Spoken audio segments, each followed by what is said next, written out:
Isang bagong simula. Be blessed tuwing Webes. Ako po si Father Fiel Pareha ng Santo Rosario Parish, Magalang, Pampanga. Tara po at magkapit pandasal tayo.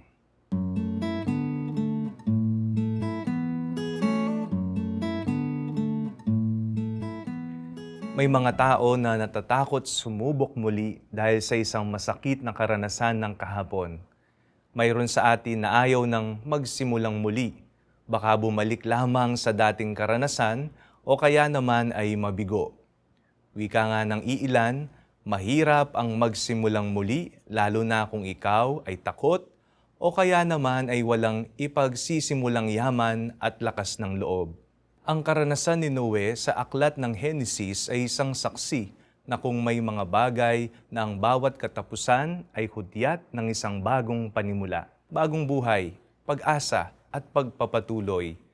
Pagkatapos ng dakilang baha, gumawa ng kasunduan ng Diyos sa kanila. Ito ang kasunduan ko sa inyo at sa mga lahi ninyo, at sa lahat ng nabubuhay sa mundo, pati sa lahat ng hayop na naging kasama ninyo sa barko.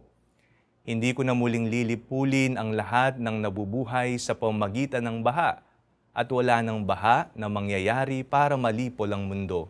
Isang aktwal ding sagisag ng pangako ng Diyos sa kanila ay ang baghari sa ulap. Huwag matakot magsimulang muli.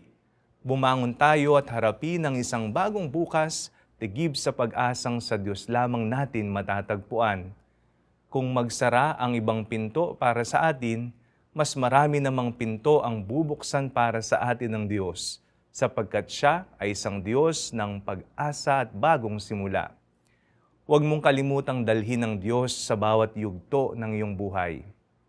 Manalangin tayo.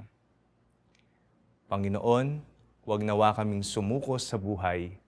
Buhayin mo ang aming natutulog na puso at itanim ang espiritu ng sagisag ng pag-asa.